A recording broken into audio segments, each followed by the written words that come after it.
အားလုံးပဲမင်္ဂလာပါရှင်ဒီဗီဒီယိုလေးမှာပြောပြပေးမယ့်အကြောင်းကတော့ Sun Stitching အကြောင်းပဲဖြစ်ပါတယ် Sun Stitching အကြောင်းလေးကိုမပြောခင်မှာခြိထိုးခြင်းပညာရဲ့ရုပ်ပိုင်းဆိုင်ရာနဲ့စိတ်ပိုင်းဆိုင်ရာအကျိုးကျေးဇူးတွေကိုအရင်ဆုံးကျွန်မကပြောပြပေးချင်ပါတယ်ခြိထိုးခြင်းရဲ့မူလအစက AD 900စုကလေးကစတင်ခဲ့ပြီးတော့ဇာထိုးပန်းထိုးခြင်းကိုပုံစံအမျိုးမျိုးနဲ့16ရာစုကလေးကနေစတင်ခဲ့ပါတယ်900စုကလေးကအရှိအလေပိုင်းဒေသကနေအစပြုခဲ့ပြီးမကြာခင်မှာပဲတိုးမွေးကုန်တယ်တွေနဲ့အတူပဲခြိထိုးခြင်းပညာရက်ကဥရောပဘက်ကိုခီးဆန်းခဲ့ပါတယ်ဒါကတော့ခြိထိုးခြင်းပညာရက်ရဲ့အတူချုံသမိုင်းကြောင်းပဲဖြစ်ပါတယ်ကျွားကတော့ Art of Healing ရဲ့ founder နဲ့ Art Therapy Practitioner တူဖြစ်တဲ့အပြင်ကျမရဲ့ professional career တစ်ခုဖြစ်တဲ့ textile artist တူလည်းဖြစ်ပါတယ်အဲ့တော့ဒီခြိထိုးခြင်းပညာရက်တွေ textile နဲ့ပတ်သက်တဲ့ artwork တွေကိုလည်းလက်ရှိမှာလည်းကျမကလုပ်ကိုင်နေရရှိပါတယ်ရှင်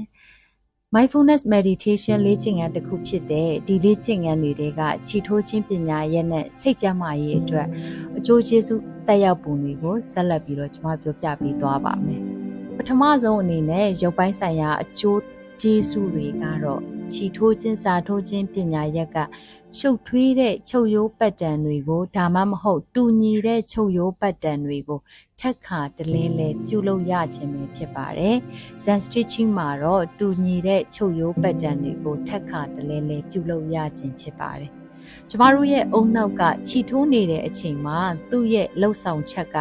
မှတ်ဉာဏ်အတွက်အားကောင်းစေပြီးတော့အာယုံကြောလမ်းအသစ်တွေကိုလည်းတိဆောက်ရမှာအမှန်တကယ်ကိုအထောက်အကူဖြစ်စေပါတယ်။အသက်ကြီးလာတဲ့အခါမှာသိမြင်နိုင်စွမ်းရောကြမှုကိုလည်းလျှော့ချပေးနိုင်ပါတယ်။ဒါကတော့ရုပ်ပိုင်းဆိုင်ရာအတွက်ကောင်းကျိုးပဲဖြစ်ပါတယ်။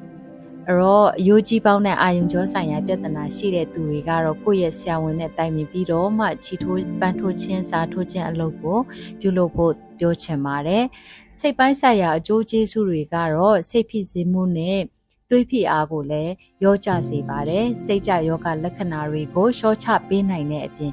နာတာရှည်နာကျင်မှုဝေဒနာတွေကိုလည်းလျှော့ချပေးနိုင်ပါတယ်ခြိထိုးခြင်းစာထိုးခြင်းအလုတ်ကတရားထိုင်လို့ပဲထက်ခါတလဲလဲသူ့ရဲ့ပကြံတွေကိုထိုးနေရတဲ့အခါမှာမိမိရဲ့လှုပ်ရှားမှုအပေါ်စိတ်အာရုံစူးစိုက်မှုကို